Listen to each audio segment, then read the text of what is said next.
Hi everyone, welcome to digital GK classes. तो भारतीय राष्ट्रीय आंदोलन का जो सेशन है हमारा 1885 से लेकर 47 तक, जैसा कि मैंने आपको बताया था, वो क्लास स्टार्ट है।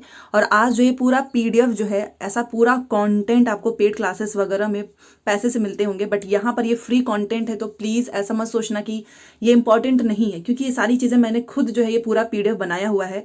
जो भी बीपीएससी ने टीआरई में क्वेश्चंस पूछे थे, तो मैंने सोचा कि रिवीजन करने में आपको प्रॉब्लम ना हो, इससे बेटर है कि मैं खुद ही क्लास में ये सारा टॉपिक अच्छे से जो है आप सभी को समझा दूं।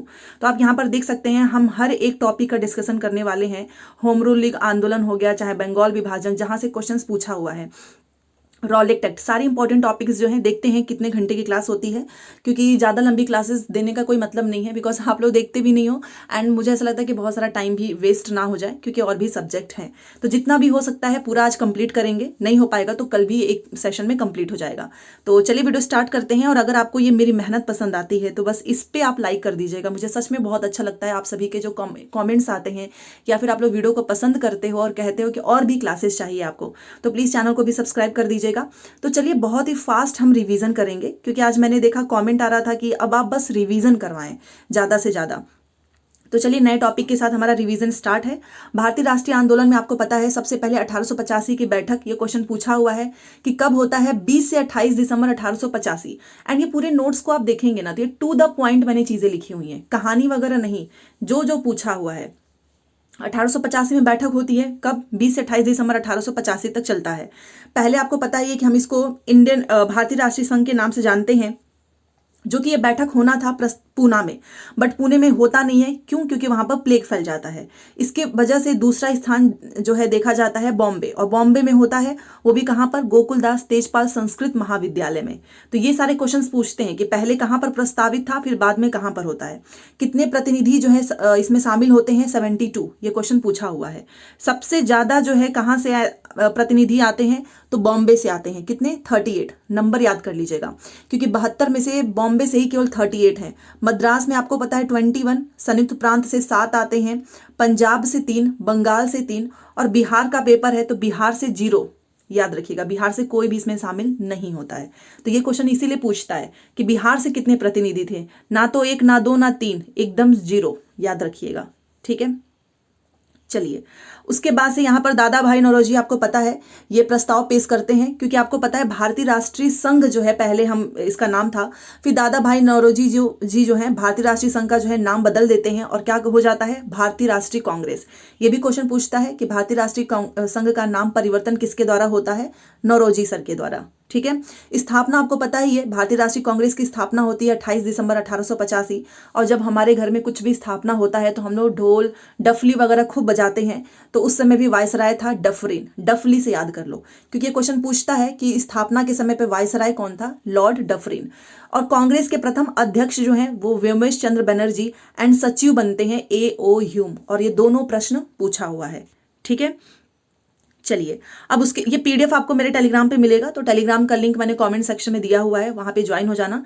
इसलिए बता देती हूँ क्योंकि आप लोग नोट वगैरह मत करना, बस ध्यान से वीडियो क्लास को देखो 2 से 3 बार। बाकी पीडीएफ आपको मेरे टेलीग्राम पे मिलेगी, वहां से रिवीजन कीजिएगा। अब देखो, कांग्रेस के गठन का सिद्धांत, यहां से क्वेश्चन पूछता है। तो सबसे पहले देखिए, जो कांग्रेस के गठन के सिद्धांत में एक है हमारा थ्योरी ऑफ सेफ्टी वॉल्व, जिसे बोलते हैं सुरक्षा कपट का सिद्धांत। ये किसने दिया? लाला लाजपत राय। षड्यंत्र का सिद्धांत, theory of conspiracy, Rajani Palme Dutt. त्वरित चालक का सिद्धांत, theory of lightning conductor, Gopal Krishna Gokhale. ये प्रश्न ऐसे पूछेगा कि थ्योरी ऑफ सेफ्टी वॉल्व किसने दिया? लाला लाजपत राय ने। कॉन्स्पिरेसी का theory Rajani Palme Dutt. Lightning conductor की थ्योरी गोपाल कृष्ण गोखले। डायरेक्ट ऐसे क्वेश्चन पूछे हुए हैं। अब कुछ वायसराय जो कि पूछता है कि आपका प्रथम वायसराय कौन था, तो याद रखना लॉर्ड कैनिंग। दूसरे थे लॉर्ड लिटन, 1876 से 80 तक थे। तीसरे जो है लॉर्ड रिपन है, 84 तक। और चौथे जो है डफरिन, आपको पता ही है, कांग्रेस की स्थापना के समय 84 से लेके 88 तक। तो कम से कम 4 तो याद ही कर लो, पूछ सकता है आपसे, ठीक है। अब यहाँ पर मैंने सारे अधिवेशन नहीं लिखे हैं, क्योंकि कुछ अधिवेशन मैंने ऑलरेडी कराया है, बट मुझे ऐसा लगा कि कुछ इंपॉर्टेंट है जो कि आपको बार बार रिवीजन करना चाहिए, ठीक है। तो ये तो आपको पता ही है कि पुणे में था, बट मुंबई में होता है। व्योमेश चंद्र बनर्जी अध्यक्ष थे। अब देखो, मल्टीपल टाइम्स आप देखेंगे, आपको रिवीजन इतना ज्यादा याद हो जाएगा कि एग्जाम में कंफ्यूजन ही नहीं होगा। अध्यक्ष बनर्जी, सचिव A.O. ह्यूम। कांग्रेस का पहला अधिवेशन होता है, कितने प्रतिनिधि भाग लेते हैं? 72। कितना प्रस्ताव पारित होता है? 9। ठीक है, ये क्वेश्चन पूछता है कि सुरेंद्रनाथ बनर्जी जो है वो बैठक में शामिल नहीं हुए, क्यों? क्योंकि वो अपनी संगठन जो थी ना उनकी इंडियन एसोसिएशन, उसमें वो बिजी थे बंगाल में। तो ये प्रश्न पूछता है कि क्यों आखिर में ये शामिल नहीं हो पाए। ठीक है, चलिए अगला प्रश्न है कि इंडियन नेशनल यूनियन से आपको पता है इंडियन नेशनल कांग्रेस का जो ये नाम बदला गया था दादा भाई नौरोजी के अनुशंसा पर, और नमक कर के विरोध में भी यहाँ पर चर्चा हुई थी। ठीक है, उसके बाद से देखो कुछ अधिवेशन जो कि प्रश्न पूछा हुआ है। 1896 का जो अधिवेशन होता है कोलकाता में, इसके अध्यक्ष बनते हैं रहीमतुल्ला सयानी, और आपको पता है ये द्वितीय मुस्लिम अध्यक्ष थे। पहले कौन थे? बदरुद्दीन तैयब जी, ये दूसरे थे। और ये इंपॉर्टेंट है क्योंकि इसी अधिवेशन में वंदे मातरम गीत गाया गया, जिसका रचना किया है बंकिम चंद्र चटर्जी ने। दादा भाई नौरोजी का धन का बहिर्गमन सिद्धांत भी इसी अधिवेशन में पारित हुआ। तो ये था 96। 1901 का अधिवेशन जो है कोलकाता में होता है, अध्यक्ष बनते हैं दिनसा एडुल्वी वाचा, और ये इंपॉर्टेंट इसलिए है क्योंकि गांधी जी ने पहली बार इसी अधिवेशन में भाग लिया था। अब ये मत बोलना कि गांधी जी तो 1915 में आते हैं तो यहाँ पे कैसे आ गए, वो बीच में आते हैं, भाग लेते हैं, फिर वो वापस चले जाते हैं। परमानेंट आते हैं वो 1915 में। ठीक है, क्योंकि प्रवासी दिवस हम मनाते हैं ना 9 जनवरी 1915, तो गांधी जी इस दिन परमानेंट आ जाते हैं भारत, बट वो बीच में आए रहते हैं। उस समय अधिवेशन चल रहा था उस समय, तो 1901 का वो समय था जिसमें गांधी जी पहली बार भाग लेते हैं। और कांग्रेस के नेताओं में आपसी मतभेद भी पहली बार हुआ है। आपने देखा होगा जब जब गांधी जी किसी न किसी में शामिल, जैसे 1924 में अध्यक्ष बनते हैं तो वहां पर अलग हो जाते हैं, ऐसी घटनाएं हुई हैं। ये मैंने आपको इसलिए दिया है ताकि आपको याद रहे। तो जब वो भाग लेते हैं तो पहली बार आपसी मतभेद भी होता है कांग्रेस के नेताओं में। ये हो गया। ठीक है, उसके बाद से आपका 1905 का अधिवेशन इंपॉर्टेंट है क्योंकि ये होता है बनारस में, और अध्यक्ष बनते हैं गोपाल कृष्ण गोखले। और ये इसलिए क्योंकि बंगाल का विभाजन हुआ होता है, आपको पता ही है। बंगाल विभाजन के विरोध का प्रस्ताव इसी अधिवेशन में पारित हुआ, और सर्वेंट ऑफ इंडिया सोसाइटी की स्थापना गोपाल कृष्ण गोखले ने 1905 में किया। तो ये भी इंपॉर्टेंट है। नेक्स्ट क्वेश्चन देखिए, 1906 स्थान था कोलकाता, अध्यक्ष बनते हैं नौरोजी, और मोहम्मद अली जिन्ना पहली बार इसी अधिवेशन में नौरोजी के सचिव बनाए गए। और ये इंपॉर्टेंट इसलिए है क्योंकि इसमें 4 प्रस्ताव पारित होता है। एक आपका स्वदेशी आंदोलन, स्वराज, बहिष्कार आंदोलन एंड राष्ट्रीय शिक्षा। तो यहाँ पर आपका ये रिवीजन हो रहा है, ये कोई क्वेश्चन आंसर नहीं है, ये आपकी थ्योरी पोर्शन है जो कि आपको इतना जितना बताया जा रहा है पॉइंट टू पॉइंट वो आपको याद रखना है। तो ये था 1906। अब 1907 भी इंपॉर्टेंट है क्योंकि आप जानते हैं कांग्रेस का विभाजन होता है इसमें, और ये क्वेश्चन पूछता है कि कांग्रेस का जब विभाजन हुआ तो उस समय अधिवेशन कहाँ पे हो रहा था? 1907 में, और ये सूरत में 1907 में सूरत में। ठीक है, अध्यक्ष बनते हैं डॉक्टर रास बिहारी घोष और उपाध्यक्ष बनते हैं फिरोज शाह मेहता, और इसी में कांग्रेस का प्रथम विभाजन हो जाता है नरम दल और गरम दल में। ये कई बार पूछा हुआ है। ठीक है, चलिए अगला प्रश्न देखते हैं। 1911 जो अधिवेशन था वो होता है कोलकाता में, और अध्यक्ष बनते हैं विश्व नारायण धर। और ये इंपॉर्टेंट है क्योंकि जनगण मन जो गीत है वो पहली बार इसी अधिवेशन में गाया जाता है रविन्द्रनाथ टैगोर जी के द्वारा। और ये डेट पूछता है आपसे कि जनगण मन गीत पहली बार कब गाया गया, तो 27 दिसंबर 1911। तत्वबोधिनी पत्रिका में 1912 में भारत भाग्य विधाता शीर्षक तले छपे। भले से ये भूल जाओ बट ये डेट मत भूलना, 27 दिसंबर 1911। और स्थान और अध्यक्ष ये भी आपको याद रखना है। इसके बाद से हमारा एक अधिवेशन हुआ है पटना में, एक क्या 3 हुए हैं, जिसको हम 27वां अधिवेशन के नाम से जानते हैं। तो ये क्वेश्चन पूछेगा कि बिहार का अधिवेशन कब हुआ? 1912 में 27वां अधिवेशन था, और स्थान था पटना। अध्यक्ष बनते हैं RN मुधोलकर। बिहार में ये आयोजित पहला अधिवेशन था, इसलिए इंपॉर्टेंट है। वैसे टोटल तो बिहार में 3 हुए हैं। 12 में होता है बांकीपुर में RN मुधोलकर की अध्यक्षता में, 22 में होता है गया में, अध्यक्ष बनते हैं चित्तरंजन दास, और 1940 में होता है रामगढ़ में, मौलाना अबुल कलाम आजाद अध्यक्ष बनते हैं। तो ये टोटल 3 आपको अधिवेशन याद रखना है। ठीक है, क्योंकि बिहार का क्वेश्चन है तो ये कई बार पूछा हुआ है। उसके बाद से आपको पता है कि हमारा लखनऊ अधिवेशन जो कि काफ़ी इंपॉर्टेंट है, और बार बार ये प्रश्न पूछा गया है कि जो राजकुमार जो शुक्ल थे वो कहाँ पर जो है चर्चा में भाग लेते हैं, तो वो 1916 के ही अधिवेशन में, जो चंपारण वाली जो पूरी कहानी है ना वो 1916 से ही शुरुआत होती है उसकी। तो 1916 का अधिवेशन जो है स्थान था लखनऊ, अध्यक्ष बनते हैं अंबिका चरण मजुमदार। और यहाँ पर देखो 1907 में गरम दल और नरम दल अलग हुए थे, यहाँ पर इनके बीच में समझौता हो जाती है जिसकी मध्यस्थता करते हैं एनी बेसेंट और तिलक। साथ में यहाँ पर कांग्रेस और मुस्लिम लीग के भी बीच में समझौता होता है, तो इनकी मध्यस्थता करते हैं जिन्ना और तिलक। बट यस, मदन मोहन मालवीय इससे खुश नहीं थे। तो ये है आपका 1916 का लखनऊ अधिवेशन। नेक्स्ट क्वेश्चन यहाँ पर आप देखिए 1924। तो 1924 का जो अधिवेशन था, स्थान था बेलगाम कर्नाटक, अध्यक्ष जो है गांधी जी।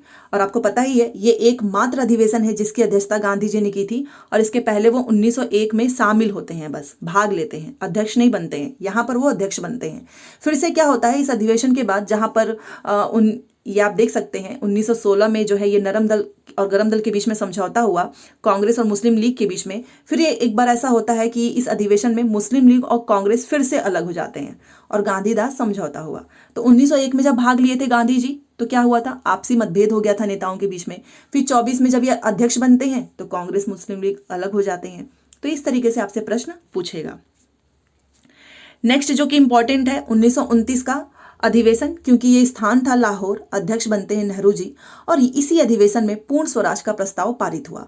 बार बार ये क्वेश्चन पूछता है कि वो दिन कौन था। तो 31 दिसंबर 1929 को रावी नदी के तट पर 12 बजे तिरंगा झंडा फहराया गया। और ये डेट याद रख लो, क्योंकि इस दिन को जो है 26 जनवरी 1930 को पूर्ण स्वतंत्रता दिवस के रूप में मनाया गया। इसी अधिवेशन में गांधी जी को सविनय अवज्ञा आंदोलन शुरू करने की स्वीकृति मिली थी। तो एक एक जो पॉइंट मैंने लिखा है आप उसको इग्नोर नहीं कर सकते हैं, क्योंकि ये सारे प्रश्न पूछे हुए हैं। उसके बाद से आपका अधिवेशन है 1940 का, स्थान था आपका रामगढ़, फिर से बिहार से है। और अध्यक्ष हमारे बनते हैं मौलाना अबुल कलाम आज़ाद। भारत छोड़ो आंदोलन का प्रारूप प्रस्ताव मौलाना अबुल कलाम आज़ाद ने इसी अधिवेशन में पारित किया। और इस प्रस्ताव के बाद कांग्रेस को गैर कानूनी घोषित कर दिया गया। तो ये इंपॉर्टेंट है। नेक्स्ट है हमारा 1946 का, स्थान था मेरठ, अध्यक्ष थे जेबी कृपलानी। और स्वतंत्रता के समय जेबी कृपलानी अध्यक्ष थे। तो क्वेश्चन पूछता है कि स्वतंत्रता के समय अध्यक्ष कौन थे, तो जेबी कृपलानी। देन आपका 1948 का जो अधिवेशन होता है ये स्थान था आपका जयपुर और अध्यक्ष थे पट्टाभी सीतारमैया। स्वतंत्रता के बाद, स्वतंत्रता के समय बनते हैं जेबी कृपलानी, आप यहाँ पर देख सकते हो। और स्वतंत्रता के बाद कौन बनते हैं, तो वो बनते हैं पट्टाभी सीतारमैया। सबसे ज्यादा अधिवेशन आपका हुआ है कोलकाता में 10 बार। ठीक है, तो यहां तक कुछ इंपॉर्टेंट अधिवेशन हमने देखा। अब यहां से फिर से टॉपिक स्टार्ट। जैसा कि आपको पता है बंगाल विभाजन, प्रश्न यही पूछेगा बंगाल विभाजन होने का कारण क्या दिया था अंग्रेजों ने। तो अंग्रेजों ने कारण दिया प्रशासनिक कारण, कि बहुत बड़ा प्रांत है, इसको अच्छे से चला नहीं पा रहे हैं, बट जाएगा तो भाई अच्छे से चला लेंगे। ठीक है, ये इन्होंने दिया। बट एक्चुअल रीजन था धार्मिक आधार पर विभाजन, क्योंकि अंग्रेजों का था फूट डालो और राज करो, यही उनकी नीति थी। तो रीजन तो यही था कि देखो भाई इनको बांटना है, क्योंकि कहीं ना कहीं जो बंगाल का वो जो पूरा प्रांत था ना, वो क्रांतिकारियों का गढ़ माना जाता था, ऐसा इनको लगता था। तो इन्होंने सोचा कि अगर इसी को हम बांट दें, मतलब कि हिंदू मुस्लिम का ही बंटवारा कर दें, तो ये अपने आप शांत रहेंगे, आपस में लड़ेंगे और हम राज करेंगे। तो रीजन तो यही था। बट इन लोगों ने क्या दिया, ऑफिशियली घोषणा की कि भाई हमको प्रशासनिक रूप से प्रॉब्लम हो रही है, इसका बांट देंगे तो काफी अच्छे से हम इसको चला सकते हैं। ठीक है, और एक्चुअल रीजन था धार्मिक आधार पर बंटवारा। अब जब बंगाल विभाजन होता है तो वायसराय था करजन, याद रखिएगा, बहुत इंपॉर्टेंट है। उस समय गृह सचिव था रिजले और बंगाल का लेफ्टिनेंट गवर्नर था लीथ फ्रेजर। एक एक पॉइंट यहां से पूछा हुआ है। बंगाल विभाजन से रिलेटेड कुछ महत्वपूर्ण तिथि और दिवस आपको याद रखना है। तो सबसे पहले याद रखना, विभाजन का जो प्रस्ताव है वो पेश होता है 19 जुलाई 1905 को। देन विभाजन का जो प्रस्ताव है वो पारित हो जाता है 20 जुलाई 1905 को। उसके बाद से आपका टाउन हॉल में बैठक होती है कोलकाता में, कब होती है, 7 अगस्त 1905 को। 16 अक्टूबर 1905 को विभाजन लागू कर दिया जाता है और वो दिन हम सभी के लिए बहुत ही वर्स्ट डे था, इसीलिए हमने 16 अक्टूबर 1905 को शोक दिवस के रूप में बनाया। ठीक है, क्योंकि अंग्रेज जो चाहते थे वो तो वो कर ही लिए ना, विभाजन कर दिए। तो ये एक एक डेट आपसे पूछेगा। 16 अक्टूबर को आनंद मोहन बोस ने कोलकाता में फेडरेशन हॉल की स्थापना की। इसी 16 अक्टूबर को पूछता है कि फेडरेशन हॉल की स्थापना किसने की, तो आनंद मोहन बोस ने। ठीक है, अब देखो 16 अक्टूबर को आपको पता है विभाजन लागू हो जाता है। फिर हमने इसके बाद से स्वदेशी आंदोलन भी स्टार्ट किया। तो 16 नवंबर 1905 को कोलकाता में बैठक होती है और राष्ट्रीय शिक्षा परिषद की स्थापना करने का निर्णय लिया जाता है। तो ये भी आपसे पूछेगा। 14 अगस्त 1906 को बंगाल नेशनल कॉलेज की स्थापना होती है और जिसके प्रधानाचार्य बनाए जाते हैं अरविंदो घोष को। तो ये भी पूछता है कि अरविंदो घोष को किसका प्रधानाचार्य बनाया जाता है, तो बंगाल नेशनल कॉलेज का। देखो उसके बाद से बहुत सारी चीजें स्टार्ट होती हैं बंगाल विभाजन के बाद, जैसे कि Indian society of orientation arts संस्था अरविंदनाथ टैगोर के द्वारा जो है इसकी स्थापना की जाती है। और यहाँ पे जो इस संस्था में जो सबसे पहला छात्र था जिसको छात्रवृत्ति मिली वो था नंदलाल। तो ये प्रश्न पूछता है कि किसको सबसे पहला छात्र जिसको छात्रवृत्ति मिली उसका नाम बताओ, तो Nandlal. Indian society of orientation art संस्था किससे संबंधित है, तो अरविंद नाथ टैगोर से। आपको कैसी लग रही है क्लास, प्लीज मुझे बताना, क्योंकि एक तरीके से आपका रिवीजन ही हो रहा है। देन आपका नेक्स्ट टॉपिक है मुस्लिम लीग गठन। देखो मुस्लिम लीग गठन भी आपका इंपॉर्टेंट है। सबसे पहले तो याद रखना कि ये कब होता है, तो 1906, 30 दिसंबर 1906 को। मुस्लिम लीग का जो पहला अध्यक्ष बनता है वो बनता है आगा खान। मुस्लिम लीग का मुख्यालय कहाँ पे है, ढाका। और ये दोनों प्रश्न और ये डेट कई बार पूछा हुआ है। मुस्लिम लीग का जो प्रथम अधिवेशन था वो होता है कराची 1907 में, और इसका द्वितीय अधिवेशन होता है अमृतसर 1908 में। तो दोनों ही पॉइंट आपको याद रखने हैं, पहला एंड सेकंड, ठीक है। उसके बाद से आपको पता है मुजफ्फरपुर बम कांड, जो कि बिहार से रिलेटेड है, और यहाँ से प्रश्न भी आएगा, बहुत ही फेमस है। देखिए मुजफ्फरपुर बम कांड याद रखना 1908 में होता है। कोलकाता का जो मजिस्ट्रेट था ना, द किंग्सफोर्ड, देखो बम तो इसके ऊपर फेंकना था, प्रफुल्ल चाकी एंड उनको, बट क्या होता है ना कि इसके बदले प्रिगले, एक दूसरा था ना प्रिगले कैनेडी, इस पे बम जो है गिर जाता है, और इसमें फिर इसकी पत्नी और बेटी की मृत्यु हो जाती है। मतलब मैं आपको कहानी बता रही हूँ कि क्या होता है कि जो प्रफुल्ल चाकी और खुदीराम बोस प्लान करते हैं कि आज जो है कोलकाता के मजिस्ट्रेट जो है ना किंग्सफोर्ड, इस पे हमको बम, मतलब इसको मारना है, जाते हैं, बट गलती से जो है प्रिगले कैनेडी के ऊपर बम गिर जाता है। अब इसमें क्या होता है, पत्नी और बेटी की मृत्यु हो जाती है। तो ये लोग बम फेंके होते हैं, उसके बाद से इसकी पूरी जांच पड़ताल चलती है। तो प्रफुल्ल चाकी तो ठीक है, ये खुद को ही जो है गोली मार लेते हैं, बट खुदीराम बोस जो है दूर भागते भागते 35 से 40 मील आगे पहुंचते हैं वैनी स्टेशन पे। फिर वहां पे ऐसे मुंह ढक के बैठे रहते हैं। फिर अचानक से उनको सुनाई देता है कि मतलब बम गिरा था बट किंग्सफोर्ड तो बच गया। तो उनके मुंह से ऐसे निकलता है, क्या किंग्सफोर्ड बच गया? तो ये सारी चीजें ना आसपास के लोग सुन लेते हैं, फिर इस तरीके से जो है उनको पकड़ लेते हैं, सब फिर जेल में बंद कर देते हैं। तो ये पूरी कहानी है, इसलिए मैंने आपको समझाया ताकि आपको पॉइंट याद करने में डिफिकल्टी ना हो। तो देखो मुजफ्फरपुर बम कांड 1908 में होता है। कोलकाता का जो मजिस्ट्रेट था द किंग्सफोर्ड, ये नाम पूछेगा आपसे, इस पे बम फेंकने की प्लानिंग होती है। आपको पता है क्रांतिकारी संगठन युगांतर समिति में जो प्रफुल्ल चाकी और ये खुदीराम बोस इसी से संबंधित है, इन दोनों लोगों ने बम फेंका, बट बम जो है प्रिगले कैनेडी पर गिर गया और पत्नी और इसकी बेटी की मृत्यु हो गई। उसके बाद से इन लोगों ने बम कब फेंका, पूछता है 30 अप्रैल 1908 को। अब क्या होता है कि प्रफुल्ल चाकी और खुदीराम बोस फेंकना तो चाहते थे उस पे, किंग्सफोर्ड पे चला गया, कैनेडी पे। तो उसके बाद से प्रफुल्ल चाकी जो है वो खुद को गोली मार लेते हैं, बट खुदीराम बोस की उम्र बहुत कम थी, आई थिंक उस समय 18 साल। ये क्वेश्चन इसलिए इंपॉर्टेंट हो जाता है कि इनके अंदर इतना जो है जज्बा था, इतनी कम उम्र में। आप सोचिए यहाँ पे खुदीराम, ये प्रफुल्ल चाकी से रिलेटेड क्वेश्चन पूछता है, दोनों लोगों की ही उम्र बहुत कम थी, ठीक है, कि इतनी कम उम्र में इन दोनों लोगों ने जो भी प्लानिंग की, बाकी छोड़ो, जाने दो, कहानी तो पूछेगा नहीं।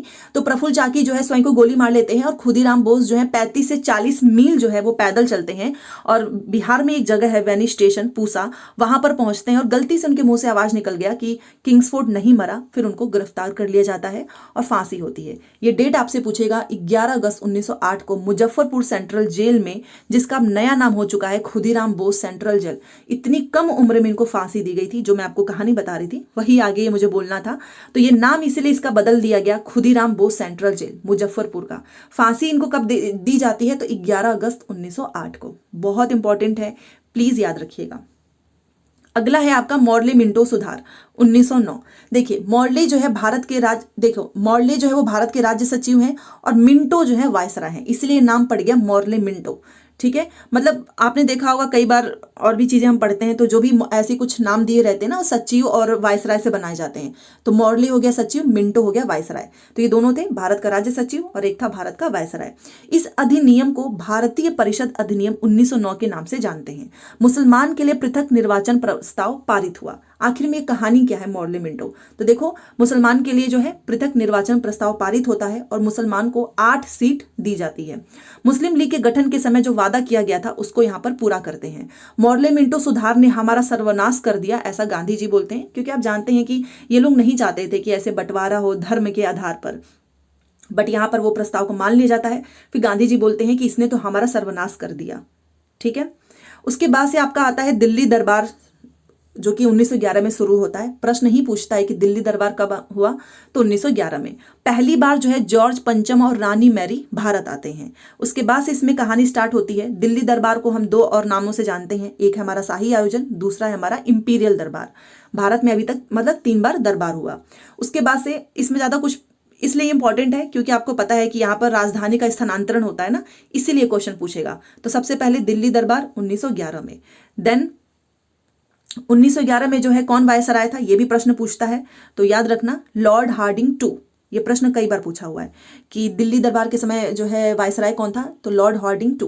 12 दिसंबर 1911 बंगाल विभाजन को रद्द किया जाता है। ये क्वेश्चन पूछेगा कि बंगाल विभाजन रद्द कब होता है, तो 12 दिसंबर 1911, और किस पर, अरुंडल समिति की अनुशंसा पर। फिर बंगाल का पुनर्गठन होता है जो कि लागू होता है 22 मार्च 1912 को, याद रखिएगा 22 मार्च, और 22 मार्च को हम बिहार दिवस भी मनाते हैं, ठीक है। 1 अप्रैल 1936 को बिहार उड़ीसा से अलग होता है। 15 नवंबर 2000 को बिहार झारखंड से अलग होता है। दोनों याद रखना क्योंकि बिहार उड़ीसा से 1 अप्रैल को अलग हुआ 1936 और झारखंड से अलग हुआ 15 नवंबर 2000 को। राजधानी का स्थानांतरण कोलकाता से दिल्ली, इसकी घोषणा होती है 1911 में और लागू होता है 1912 में। 22 मार्च को हम बिहार दिवस के रूप में मनाते हैं। तो इतने से पॉइंट में मैंने बहुत सारी चीजें ऐड कर दी, आप देख सकते हो एकदम शॉर्ट में, ताकि आपको ये ना लगे कि भाई साहब कितना पढ़ना है, ठीक है। कई बार डर लगने लगता है इतने सारे कंटेंट देख के। अगला है हमारा हार्डिंग बम कांड। अब देखो, अभी आपने मुजफ्फरपुर वाला पढ़ा, अब ये है हार्डिंग बम कांड।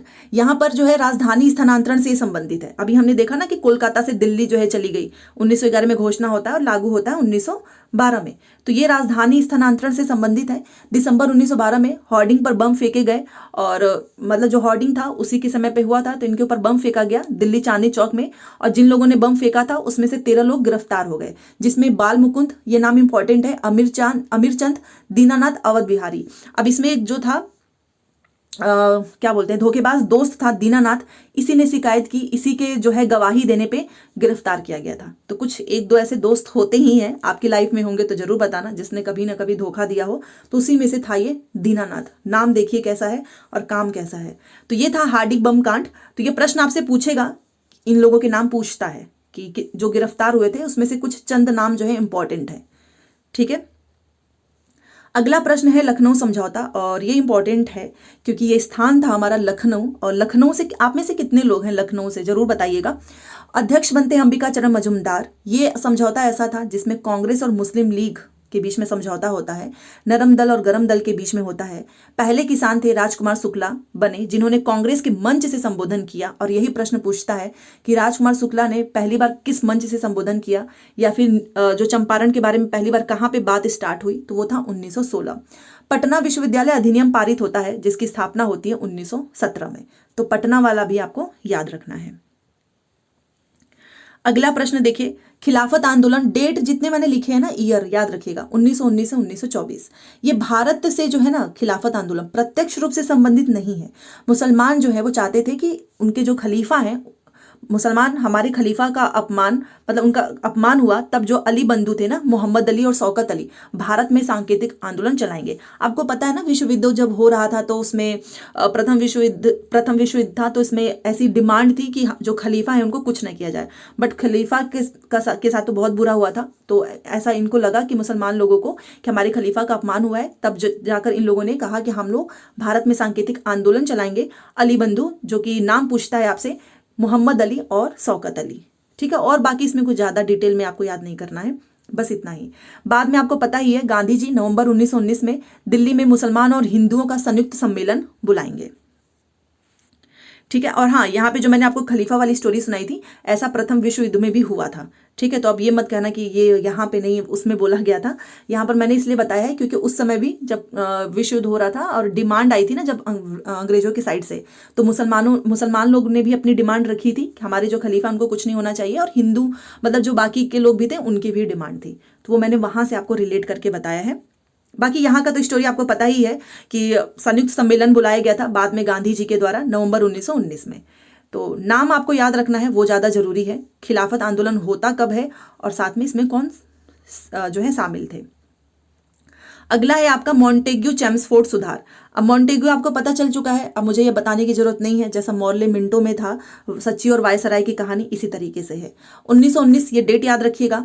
कार्यकाल था लंदन, नवंबर 1917 में ये भारत आता है। और इसकी मांग क्या थी, ये सारी मांग इंपॉर्टेंट है, एक एक लाइन तभी मैंने लिखा है। मॉन्टेग्यू चेम्सफोर्ड की जो मांग थी वो थी वायसराय की कार्यकारी परिषद में जनता मतलब भारतीय का प्रतिनिधित्व बढ़ाया जाए, ये मांग थी। दूसरी मांग थी कि सिख ईसाई जो एंग्लो भारतीय हैं इनको अलग से प्रतिनिधित्व दिया जाए।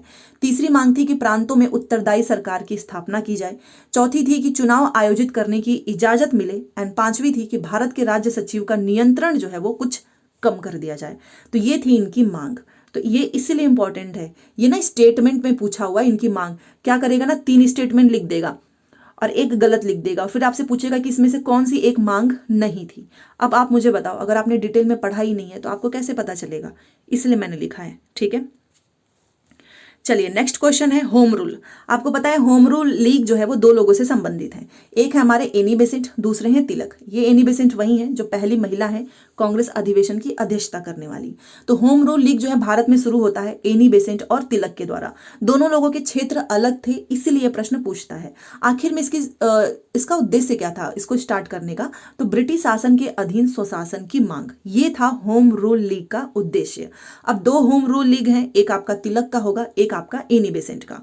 तो दोनों आपके लिए इंपॉर्टेंट है। सबसे पहले हम तिलक का पढ़ेंगे। तो जो तिलक की होम रूल थी, इसकी शुरुआत होती है 28 अप्रैल 1916 को बेलगांव से। याद रखना, हेडक्वार्टर था पुणे। तिलक का होम रूल है, दोनों का अलग अलग है यहां पर देखिए, इसीलिए आपको दोनों ही अच्छे से याद रखना है। तो जो तिलक का होम रूल था उसका हेडक्वार्टर था पुणे, 28 अप्रैल को शुरुआत होती है। अध्यक्ष इसके बनते हैं जोसेफ बपिस्ता और सचिव बनते हैं एनसी केलकर। तिलक के होम रूल के अध्यक्ष हैं जोसेफ बपिस्ता, सचिव एनसी केलकर। तो तिलक का जो होम रूल था इसका प्रचार प्रसार इन्हीं की जो पत्रिकाएं थी 2, एक केसरी जो कि मराठी भाषा में है और मराठा अंग्रेजी भाषा में इससे होता है। तो कुल मिलाकर आपसे तिलक के जो है पत्रिकाओं के बारे में पूछा जाएगा कि केसरी इनकी किस भाषा में है, मराठा, और मराठा इनकी भाषा में अंग्रेजी। भूलना मत, क्योंकि जो मराठा है ना, आप सोचो इनकी जो मराठा है उसको अंग्रेजी भाषा में कर दिया है और केसरी को कर दिया है मराठी भाषा में। तिलक का क्षेत्र था जहां पर इन लोगों ने होम रूल लीग के बारे में जो है प्रचार प्रसार किया, तो एक था महाराष्ट्र। अब इसमें एक ट्विस्ट है, महाराष्ट्र में बॉम्बे को छोड़कर, बॉम्बे वाला एरिया इनका नहीं था, महाराष्ट्र जो है उसमें एक बॉम्बे जो प्रांत था उसको छोड़कर। यह प्रश्न पूछेगा कि तिलक का जो है इसमें से कौन सा क्षेत्र प्रचार प्रसार वाला क्षेत्र नहीं है। अगर लिखा है महाराष्ट्र और दूसरे में लिखा है बॉम्बे, तो बॉम्बे पे टिक करके आना, इसलिए मैंने यहां पर लिखा है। ठीक है, पहला महाराष्ट्र लेकिन बॉम्बे को छोड़ के, दूसरा है बरार क्षेत्र, तीसरा है कर्नाटक क्षेत्र एंड चौथा है आपका मध्य प्रांत। ठीक है, तो ये है इनके 4 क्षेत्र बॉम्बे को छोड़कर। बार बार मैं बोल रही हूं क्योंकि ये प्रश्न पूछा गया है। बॉम्बे जो है बेसेंट के एरिया में आता था, ठीक है, इसीलिए बॉम्बे को छोड़कर। तो अब बी से बेसेंट, बी से बॉम्बे याद कर सकते हैं ताकि आपको कंफ्यूजन ना हो। अब ये तो था तिलक का। अब एनी बेसेंट का होम रूल जिसकी शुरुआत होती है 3 सितंबर 1916 को। हेडक्वार्टर बनाया जाता है अड्यार मद्रास। अध्यक्ष बनती हैं बेसेंट जी एंड सचिव बनते हैं जॉर्ज अरुंडेल। अब इनका क्या एरिया था वो देखिए। सबसे पहले तो इनकी पत्रिका का नाम याद रखो बेसेंट की, प्रचार प्रसार, एक तो कॉमनवेल्थ, दूसरा न्यू इंडिया पत्रिका। पूछेगा आपसे कॉमनवेल्थ पत्रिका किसकी है या फिर न्यू इंडिया, तो बेसेंट होगा। इनका क्षेत्र था संपूर्ण भारत, बस तिलक के क्षेत्र को छोड़कर। तिलक का क्षेत्र को मतलब ये देखिए, बेसेंट का जो था ना एरिया वो पूरा भारत था, बस तिलक के क्षेत्र को छोड़कर, मतलब महाराष्ट्र, बरार क्षेत्र, कर्नाटक क्षेत्र, मध्य प्रांत, इतना छोड़ के बाकी जितना बचता है इंक्लूडिंग बॉम्बे, सब कुछ जो है वो था बेसेंट का प्रचार प्रसार का क्षेत्र। समझ में आया? तो बॉम्बे को छोड़कर मतलब बॉम्बे किसके अंदर आ गया, बेसेंट के अंदर। बाकी इतना एरिया छोड़ दो, बाकी जितना बचता है सब जो है बेसेंट का एरिया था। तो इनका क्षेत्र था संपूर्ण भारत, तिलक के क्षेत्र को छोड़कर बॉम्बे एनी बेसेंट के क्षेत्र में आता था। तो ये था आपका बेसेंट का होम रूल। आपको क्लास कैसी लग रही है आप मुझे जरूर बताना, इस तरीके से पढ़ के। दूसरा है हमारा रॉलेट एक्ट 1917 से 1919। देखिए सबसे पहले तो ये रॉलेट एक्ट आखिर में स्टार्ट कैसे होता है, तो क्या होता है आपको पता है कि बिहार में चंपारण सत्याग्रह जो कि बुलाया जाता है गांधी जी को, और ये गांधी जी का पहला जो है सफल सत्याग्रह था, क्योंकि गांधी जी जीत जाते हैं। और बेसिकली इसका डेट याद रखिएगा 17 दिसंबर 1917 गांधी जी जीत जाते हैं। अब यहां से पूरी कहानी स्टार्ट होती है।